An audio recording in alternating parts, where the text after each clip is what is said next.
If you think superhero movies are wild, wait till you hear what Joshua did. The sun literally stood still.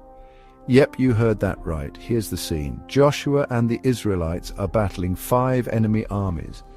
Outnumbered and running out of daylight, Joshua prays a bold prayer asking God to make the sun stop so they can finish the fight.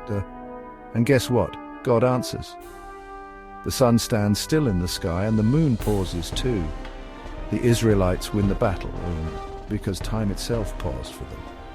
This epic moment is in Joshua chapter 10, verses 12 to 14. Talk about divine backup.